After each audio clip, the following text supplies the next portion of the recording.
जय जगन्नाथ सांग माने आज रेसिपी होची जह्नी आलू बेसर तावा भजा। प्रथमे जह्नी आउ आलू को काटी नबा, रसुण सोरिष जीरा सुखिला लंका देकी गोटे पेस्ट बनै दबा।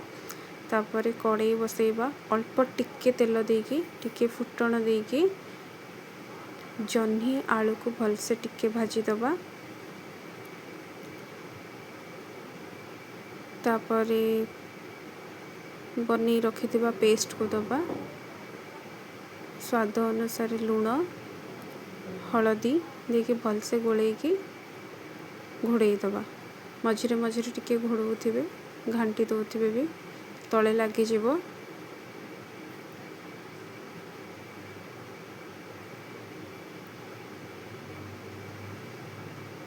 एट्टी % सिझिबा जाए आमे ताको सिझेबा।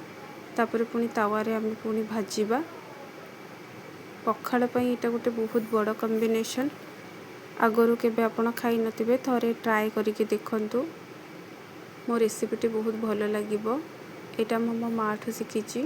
पखाड़ रे खाइबा पई इटा बहुत टेस्ट लागे। एमती घोड़े दबा, मझिरे मझिरे टिके घांटू थिबा। देखि दबा जेमती 80% सिझी जीवो। कड़ाई को बाहर कर दबा। गैस रे तावा बसैबा। यही जो फ्राए कला बेले एबे रिफाइन तेल न देकी सोरिष तेल देले आहुरी बेसी टेस्ट लागे। सेति मु सब बेले सोरिष तेल दिए। सोरिष तेल रे फ्राए कले तार स्वादटा बेसी एनहांस हो जाए। सोरिष तेल टिके भलसे गरम हो गले से आमे 80% सिझे रखिथिबा जह्नी आ आलू को दबा। देखि भलसे फ्राए करिबा। मझिरे मझिरे 3-4 थर उल्टे पुल्टे ताको भलसे फ्राए करिबा। पखाड़ पई इटा गोटे बेस्ट कॉम्बिनेशन। वेजिटेरियन मानक पई बेसिकली इटा बहुत बड़ भलो कॉम्बिनेशन।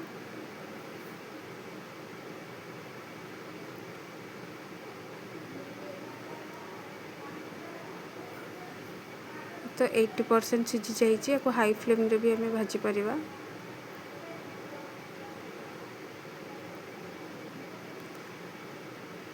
मझिरे मझिरे उल्टे उल्टे भाजीबा, नहले तलपट लगी जीवो, ऊपर पट भलसे फ्राए हबनी।